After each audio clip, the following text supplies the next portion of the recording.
Hi, everybody. Thank you for tuning in.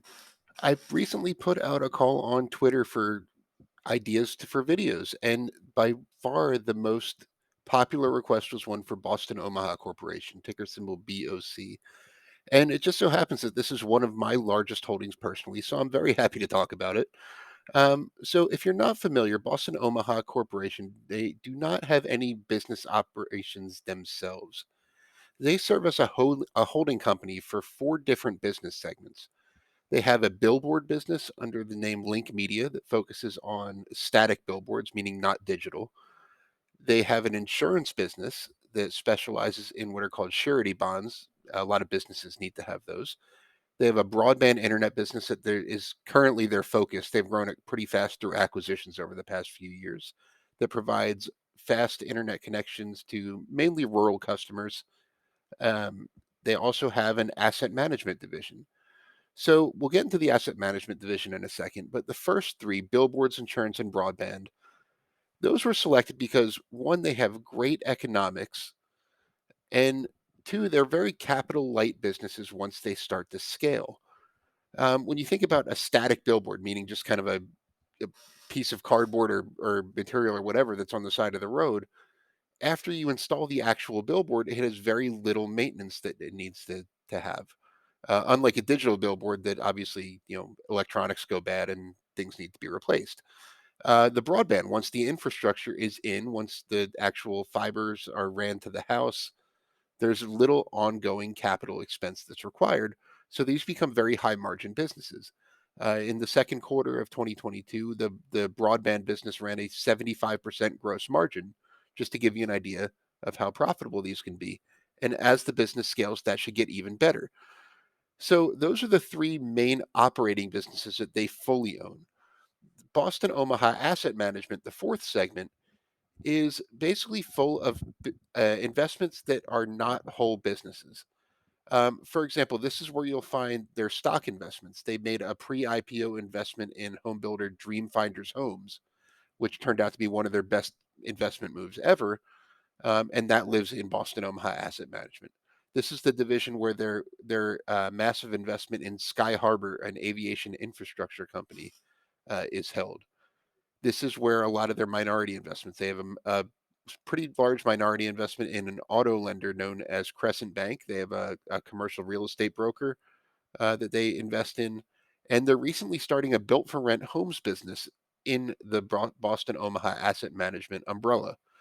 Um, so they're structuring this a little bit differently, and it's one of the parts of the business that I'm most excited about because one, I'm a real estate guy, and two, I love certain income.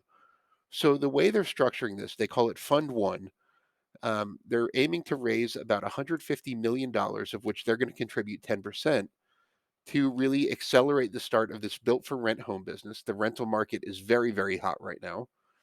So they're going to buy land, build homes, develop them, rent them out to renters. And this is a great way to generate revenue in two ways. One, I mentioned they're contributing 15 or 10% of the total, which would be $15 million. So if the fund does well, that 15 million could turn into 20 million, 25 or whatever and produce some income over time. Number two, they're serving as the sponsor or the investment manager of the other $135 million they're going to raise, and they can generate performance fees off of that. A standard structure might be 20% of any investment profit over a certain level to their investors. In other words, beyond, for example, if their investors earn more than a 6% annualized return, Boston Omaha might get, say, 20% of everything above that.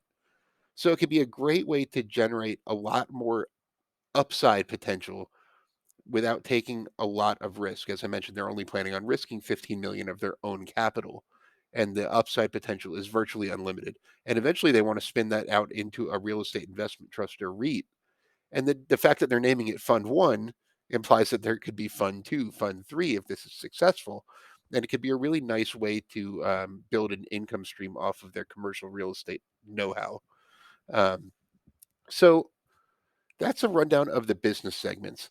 Boston Omaha is often compared to an early stage Berkshire Hathaway, and for a few reasons.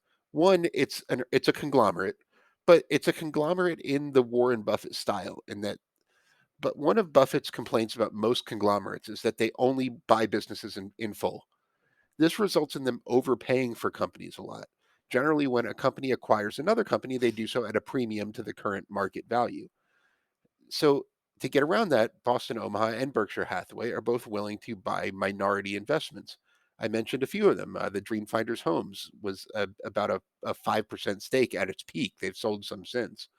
So it's a company they don't have control over, but they want to profit from the upside potential. So they're using the Buffett method of building a conglomerate. It's worth mentioning that one of the two co-CEOs is actually Warren Buffett's grandnephew. Uh, so although Buffett's not really involved in the company, there is a relation there, and the company was definitely modeled after Buffett's investment methods. If you read one of Boston Omaha's annual letters to shareholders by their co-CEOs, you could just imagine that Warren Buffett's writing it. It's his voice. Um, they're very good capital allocators. They're very hesitant to spend money on anything that's not an investment. Uh, Both co-CEOs worked for minimum wage for the first few years of the company. They didn't even have a real office till recently. They worked out of one of their houses in order to save as much money as possible. Um, and it's kind of a more 21st century uh, type of conglomerate than Berkshire Hathaway is, in the sense that they're using some kind of outside the box methods. In addition to that, the performance fee structure of the built for rent homes business, they sponsored a SPAC, a blank check company. That's where the Sky Harbor investment came from. Regardless of what you think about the SPAC boom, the economics of SPACs definitely favor the sponsor. So that's an interesting approach from a newer conglomerate. Um, so, as far as risks go, Boston Omaha's individual businesses are designed to be relatively low risk. There's not a lot of risk in owning billboards, for example. There's not a lot of risk in providing broadband service because it's something that people need. It's a utility, and the ongoing capital expense is very limited. But there are risks to know. They can make bad investments for one thing. The Sky Harbor investment is considerably down from what they paid. Boston Omaha invested $100 million. It was their largest investment ever in Sky Harbor, and their stake is currently worth something close to half of that. Again, it's an unrealized loss. They haven't sold it yet, and they're still confident, but that got caught up in the recent growth stock and ex SPAC sell off. So there's a risk that any individual investments could go badly. There's also a lot of execution risk. If it was easy to build the next Berkshire Hathaway, everybody would be doing it. But it's not. So there are only a couple of companies that have successfully replicated Warren Buffett's method of conglomerate building, and even them have been on a much smaller scale. Like Markel is one that comes to mind. So what I'm watching going forward, I'm watching the Sky Harbor investment, obviously, because it was a big investment. It's a big unrealized loss. I love the concept of aviation infrastructure. I think it's sorely needed. So I'm going to be watching that very closely. I want to see revenue steadily grow. I want to see those great gross margins I mentioned stay or hopefully expand as the business grows. I want to see them continue to allocate capital in smart ways. I'm really curious to see if they're able to raise the $150 million for their real estate fund that they want to, especially in the current environment. That would be a very positive sign. If they still have the ability to get enough investor confidence to raise money. So the bottom line is this is a very early stage conglomerate, but they're already showing a lot of promise, very smart management decisions, and the potential is virtually unlimited. It's one of my biggest investments, not a low risk stock, but it's one that I plan to hold. Hopefully, if all goes well, I want to hold well into my own retirement. So thanks for tuning in, and I will see you next time. This video is sponsored by the Motley Fool. Check out the link in the description to receive the top 10 best stocks to buy now or visit fool.com/Frankel.